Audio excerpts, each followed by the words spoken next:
Farmers கிட்டலிருந்து இந்த ஊறுகாய் போடுறதுக்கான மாங்காய் வந்து வாங்கிட்டு வந்திருந்தாங்க. எத்தன கேஜஸ்ன்னு எனக்கு ஐடியா இல்ல. ஆல்மோஸ்ட் ஒரு 2 மூட்டை போல இருந்தது. எல்லாத்தையும் எடுத்து நல்லா வாஷ் பண்ணி தொடச்சு நல்ல மேங்கோஸ்ல வந்து பிக் பண்ணிக்கிட்டாங்க. லாஸ்ட் டைம் மாங்காய் ஊறுகாய் வீடியோ ஷேர் பண்ணப்போ ரெசிபி ஷேர் பண்ணுங்க அப்படின்னு கமெண்ட் பண்ணியிருந்தீங்க. அவங்களுக்காக தான் இந்த வீடியோ.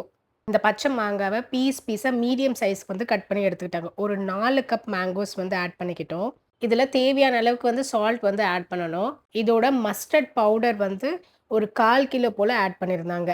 இந்த கப்ல வந்து காமிக்கிறேன்ல, இந்த கப்ல ஒரு 4 மாங்காக்கு 1 கப் வந்து மஸ்டர்ட் பவுடர் வந்து ஆட் பண்ணாங்க. அதோட வெந்தயம் பவுடர் வந்து ஒரு 100 கிராம்ஸ் போல வந்து ஆட் பண்ணியிருந்தாங்க. நல்ல ரெட் சில்லிஸ் வந்து அரைச்சு வச்சிருந்தாங்க. அது ஒரு 1/2 கேஜி போல வந்து ஆட் பண்ணியிருந்தாங்க. இது எல்லாத்தையும் நல்லா மிக்ஸ் பண்ணணும். கார்லிக் நல்லா தோல் உரிச்சு, அது பச்சையா வந்து ஆட் பண்ணும்போது இன்னுமே நல்லாருக்கும். அதுவும் வந்து தேவையான அளவுக்கு வந்து ஆட் பண்ணிக்கிட்டோம். கடைசியா எண்ணெய் ஒரு 1 லிட்டர் போல வந்து ஆட் பண்ணி நல்லா மிக்ஸ் பண்ணி, இந்த மாரி ஒரு காட்டன் கிளாத்ல வந்து டை பண்ணி ஒரு ஷேடி ஏரியால வந்து வச்சிருந்தாங்க. இது ஒரு 2 டேஸ், 3 டேஸ் பக்கம் போல நல்லா ஊறுச்சுனா வந்து நல்லா டேஸ்டியா இருக்கும். எவ்ரிடே வந்து நல்லா மிக்ஸ் பண்ணி விட்டுருந்தாங்க. இந்த மாரி ஒரு 3 டூ 4 டேஸ் போல நல்லா மிக்ஸ் பண்ணிட்டு ஒரு ஏர்டைட் கண்டெய்னர்ல போட்டு ஸ்டோர் பண்ணியிருந்தோம்.